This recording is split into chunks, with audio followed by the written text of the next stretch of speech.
Sir குழந்தைங்களுக்கு cough, கோல்ட்லாம் வரும்போது parents ரொம்ப காமனா ஹோம் ரெமெடிஸ் நெறைய யூஸ் பண்ணுவாங்க.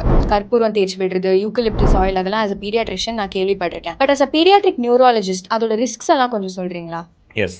இது பேரண்ட்ஸ்க்கு ரொம்ப ரொம்ப தேவையான ஒரு கொஸ்டின்.